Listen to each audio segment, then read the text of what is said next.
हर ride का जो रोमांच होता है ना, उसकी असली वजह क्या है? वो है इंजन। आज हम इसी के दिल में झांकने वाले हैं, ये समझने के लिए कि आखिर ये काम कैसे करता है। हम सब ने वो आवाज तो सुनी है, वो गड़गड़ाहट, पर कभी ये सोचा है कि असल में अंदर चल क्या रहा है? मतलब पेट्रोल की एक छोटी सी बूंद में लगी आग इतनी जबरदस्त ताकत कैसे बन जाती है कि पहिए घूमने लगते हैं? यही है वो सवाल। और आज हम इसी मैकेनिज्म को स्टेप बाय स्टेप समझने वाले हैं। तो इंजन को ना एक कॉम्प्लेक्स मशीन की तरह मत देखिए। सोचिए, ये मोटरसाइकिल का एक धड़कता हुआ दिल है। एक ऐसा दिल जो एक खास रिदम में, एक खास लय में धड़कता है, और यही धड़कन, यही रिदम मोशन पैदा करती है। अगर बिल्कुल बेसिक लेवल पर बात करें तो इंजन का काम सिर्फ एक है, एनर्जी को बदलना। ये फ्यूल के अंदर की केमिकल एनर्जी को लेता है और उसे मैकेनिकल एनर्जी में बदल देता है। वही एनर्जी जिससे बाइक आगे भागती है। सिंपल। तो सवाल ये है कि ये होता कैसे है? ये एक बेहद सटीक, एकदम सिंक्रोनाइज्ड प्रोसेस से होता है, जिसे हम कहते हैं 4 स्ट्रोक साइकिल। इसे आप ऐसे समझ सकते हैं, जैसे इंजन के अंदर एक 4 एक्ट का नाटक चल रहा हो, जो बार बार लगातार रिपीट होता रहता है। और ये पूरा साइकिल ना बस इन 4 सिंपल स्टेप्स में पूरा हो जाता है। सबसे पहले इनटेक, मतलब सांस अंदर लेना। फिर कंप्रेशन, यानी उसे दबाना। फिर आता है पावर, असली धमाका। और आखिर में एग्जॉस्ट, मतलब सांस बाहर छोड़ना। चलो अब एक एक करके इन सबको जरा करीब से देखते हैं। तो सबसे पहला स्टेप है इनटेक।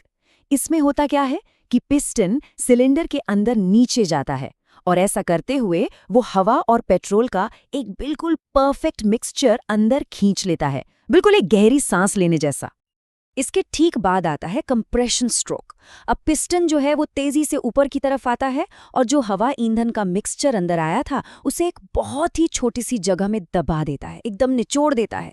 और इसी दबाव की वजह से ये मिक्सचर और भी ज्यादा एक्सप्लोजिव बन जाता है।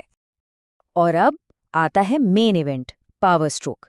ठीक इसी वक्त स्पार्क प्लग एक छोटी सी चिंगारी फेंकता है, और वो दबे हुए कंप्रेस्ड मिक्सचर में आग लगा देती है।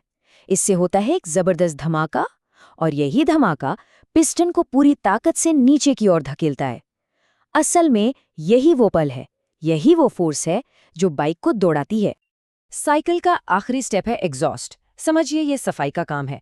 पिस्टन एक बार फिर ऊपर जाता है, और इस बार धमाके से जो जली हुई गैसें बनी थीं उन सबको सिलेंडर से बाहर धकेल देता है, ठीक वैसे ही जैसे हम सांस छोड़ते हैं। और बस इसके फौरन बाद सिलेंडर अगले इनटेक स्ट्रोक के लिए फिर से तैयार हो जाता है, और ये साइकिल चलता रहता है। तो अब हम ये प्रोसेस तो समझ गए हैं, पर ये पूरा मैकेनिकल डांस करता कौन है? चलिए अब मिलते हैं इसके मेन प्लेयर्स से, इसके मुख्य किरदारों से। सबसे पहले है सिलेंडर और सिलेंडर हेड। इसे आप वो स्टेज समझिए जहां ये पूरा 4 स्ट्रोक का ड्रामा होता है। इसी के अंदर पिस्टन, वाल्व, स्पार्क प्लग, सब कुछ होता है। अच्छा, कुछ बाइक्स में ऐसा सिर्फ एक सिलेंडर होता है, जिन्हें हम सिंगल सिलेंडर कहते हैं, जो सिटी राइड के लिए काफी बढ़िया होती हैं। और कुछ में 2, 3 या 4 भी हो सकते हैं, जिनसे ज्यादा पावर और स्मूथनेस मिलती है। तो इस कहानी का हीरो कौन है? वो है पिस्टन। यही वो मेन पार्ट है जो धमाके की पूरी ताकत को झेलता है और सिलेंडर के अंदर लगातार ऊपर नीचे रेस लगाता रहता है। और फिर आता है क्रैंकशाफ्ट, और ये सच में एक मैकेनिकल जीनियस है। इसका काम बहुत ही क्रिटिकल है। ये पिस्टन की सीधी यानी अप एंड डाउन मोशन को रोटेशनल मोशन में, यानी गोल गोल घूमने वाली गति में बदल देता है, और यही गति पहियों तक जाती है। तो यहाँ पर जो सबसे दिलचस्प बात है ना, वो ये है कि कैसे 2 बिल्कुल अलग तरह की गतियां मिलकर काम करती हैं। देखिए, पिस्टन की गति तो सीधी है, ऊपर और नीचे, लेकिन क्रैंकशाफ्ट इसी सीधी गति को घूमने वाली यानी रोटेशनल गति में बदल देता है। यही वो जीनियस मैकेनिज्म है जो इंजन की सबसे बड़ी मुश्किल को हल करता है। अब बात करते हैं पिस्टन रिंग्स की। ये भले ही छोटे हों, पर ये हैं बहुत जरूरी सपोर्टिंग एक्टर्स। इनका काम है पिस्टन और सिलेंडर की दीवार के बीच के गैप को पूरी तरह से सील करना। इससे होता यह है कि एक तो कंप्रेशन का प्रेशर लीक नहीं होता, और दूसरा, इंजन का ऑयल कंबस्टन चेंबर से बाहर ही रहता है।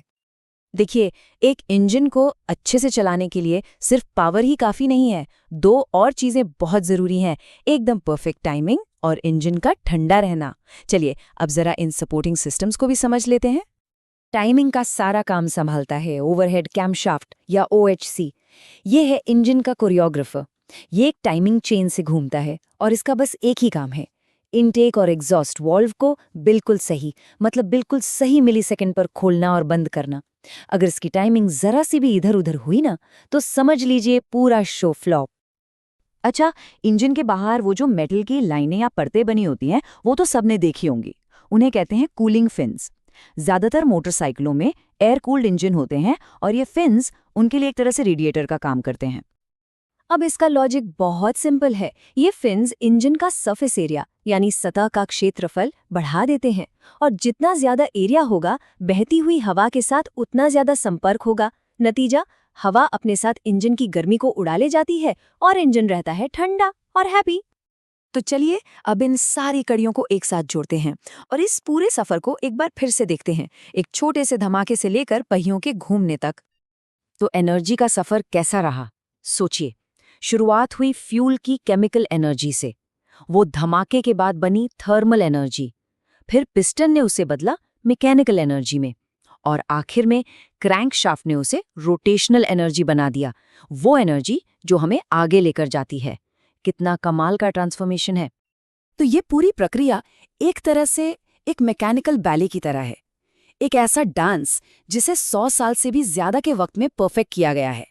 हर एक पुर्जा एक सटीक तालमेल में काम करता है और ये सोचने पर मजबूर करता है कि अगर ये आज की टेक्नोलॉजी है तो फिर आने वाले पीढ़ी का पावर सोर्स वो कैसा दिखेगा।